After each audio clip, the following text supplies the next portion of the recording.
Yeah, it's pretty accurate, and not only today. I mean, it's really hard to.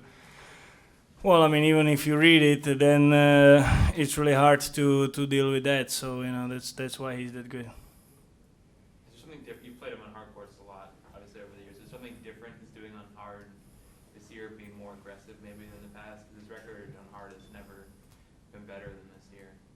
Oh yeah, definitely. I mean, he starts to be way more aggressive, and then especially with these courts when they are getting, I would say, quite slower and bouncing much higher. That's quite good for him as well. Because with these heavy spins, it's just help a lot to his game, and he's just showing that is absolutely right.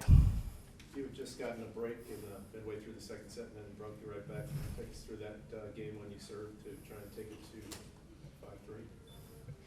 Well, I mean, there was a chance that I had, but actually, without the first serve with him, it's really tough to win a game, and that was the worst thing, that I didn't serve a first serve, and then it's really tough to hold your serve. What do you think you need to do to be able to pull out these kinds of matches against Rafa? What different thing can you do?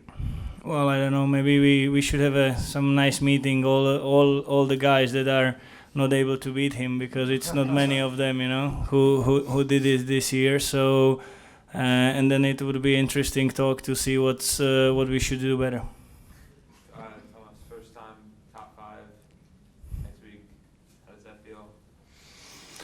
Well, yeah, I mean, it's been a long time actually, and finally it's there, and I mean, I'm really happy for it, because really it's not been by a few weeks, and I was already trying for that like more than 2 years, and it was still far, and now finally I'm able to do so. But yeah, that's another goal which I made, and.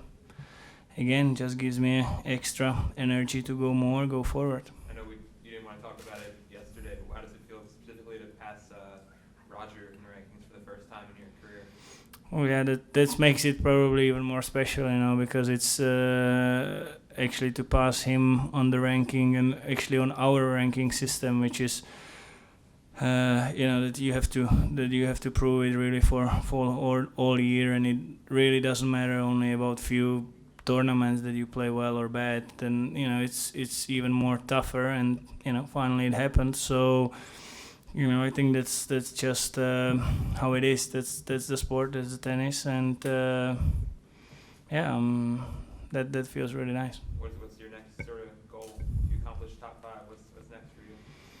Well, I mean, as I said, I'm still want to be patient in my game, because really the big results you never know when it's gonna come, and I try to work hard every day, and then really aiming for the big ones, which means try to be one day a Grand Slam champion.